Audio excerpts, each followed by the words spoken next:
그 시청자 여러분들을 위해서 이제 김석준 후보가 어떤 분인지 지금 부산에서는 보궐선거가 열립니다. 4월 2일 날 보궐선거를 할 수 있고 혹시라도 3월 12일 이전에 윤석열 대통령에 대한 탄핵이 결정되면 제가 오늘 이제 인터뷰이기 때문에 대통령이라는 호칭을 쓰는 거 양해해 주시고요.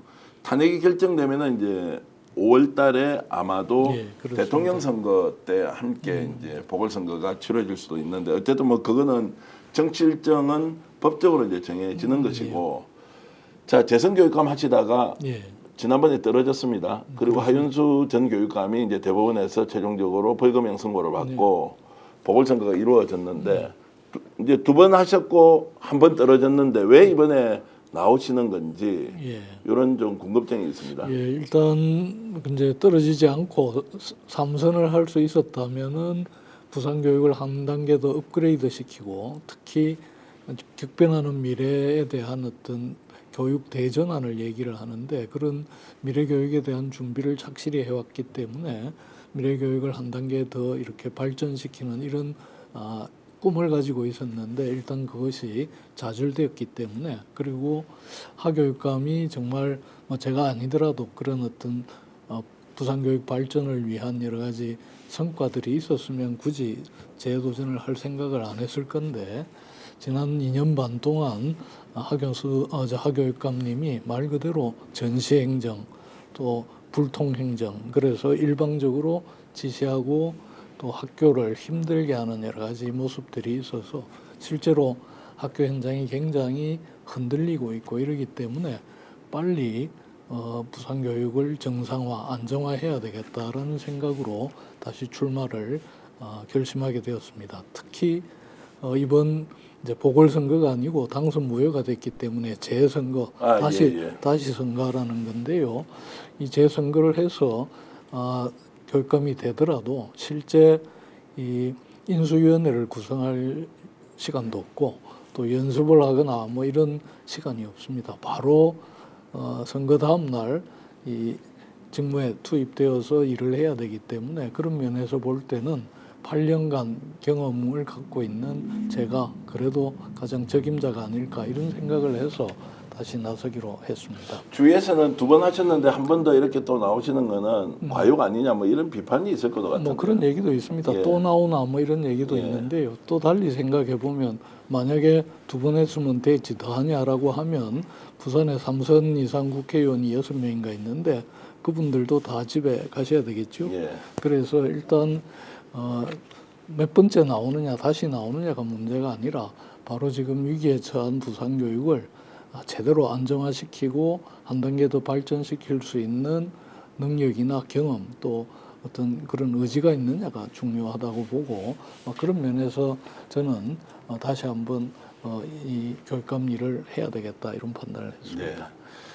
과거에 이제 진보적 지식인으로서 정당 운동 이런 거 많이 하셨지 않습니까? 제가 이제 부산시장 출마하셨던 기억도 맞습니다. 여러 번 있고 부산이 실제로 이제 PK 지역이 보수적 정치성이 매우 강한 지역에서 부산대 교수하시면서 일반사회교육학과 그렇습니다. 이제 교수로 계시면서도 끊임없이 진보적 지식인으로 이름을 알리고 정말로 이제 혈혈단신으로 진보운동을 이끌어 왔습니다. 잘 알려져 있지 않을 수도 있고 저희들처럼 이제 그런 내용을 좀 아는 사람은 김석준 교육감이 진보적 지식인으로 굉장히 유명했던 이제 분이고 요즘은 뭐 선거 나왔으니까 이런저런 비판도 많이 받을 거고 마타도도 상당히 많이 있더라고요. 그렇습니다. 어떻습니까? 예전에 운동가로서 진보적 지식인 또는 진보운동의 대표 주자로서 정치를 하실 때 하고 선출직 2번 하셨고 지금은 이것저것 이제 엄청난 뭐 비판과 비난 같은 거를 이제 받고 있으면 괴롭고 힘들지 않습니까? 그런데 엄청난 비판과 비난을 그렇게 별로 들은 적이 없어가지고 잘 모르긴 하겠습니다. 그런데 뭐 지금 말씀하신 대로 2002년하고 2006년에 민주노동당 후보로서 부산시장에 출마를 한 적은 있습니다. 우선에 제가 83년부터 2014년까지 31년간 부산대학교 사범대 일반사회교육과에서 예비교사들을 가르쳐 왔고요. 특히 이제 80년대 중반에는 그 전두환 정부에 맞서서 교수들의 대학 교수 시국 서명 운동을 할 때 부산에서 그 역할을 제가 중심적인 역할을 했습니다. 왜냐하면 나이가 가장 적었기 때문에 네.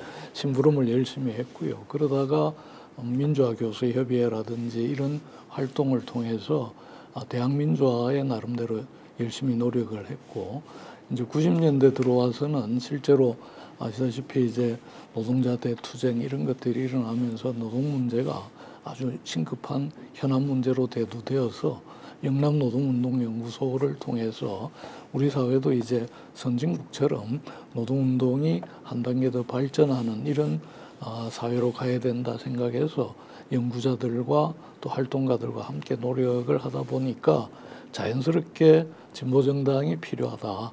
이렇게 해서 이제 진보정당으로서 민주노동당 활동에 참여하게 되었는데, 이 당을 알리기 위한 가장 효과적인 방법이 시장 선거에 나가는 거다. 이렇게 네. 결론이 났고, 그래서 나설 사람이 없어서 결국 제가 이제 총대를 맨 셈인데, 당시에 2002년 상황에서 민주노동당 후보로 시장으로 나서서 제가 17% 가까운 득표를 했습니다.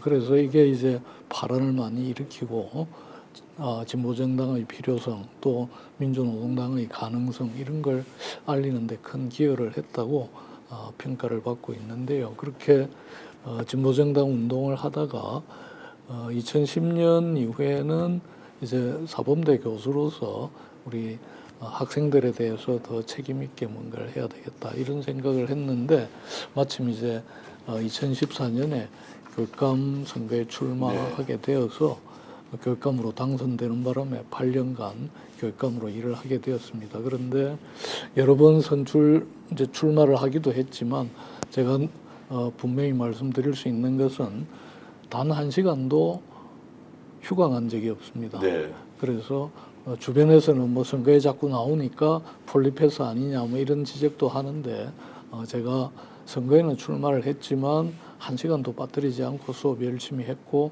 남들 쓰는 만큼 논문도 열심히 썼고 이랬기 때문에 폴리패스다 이런 얘기를 크게 듣지는 않았습니다. 네. 그리고 뭐 이번에 다시 이제 세 번 교육감에 도전하긴 됐습니다만 지금 말씀대로 마타도가 많다 이렇게 하셨는데 제가 기가 어두워서 그런지는 모르지만 네, 생각보다 많지 않다. 그렇게 그렇습니다.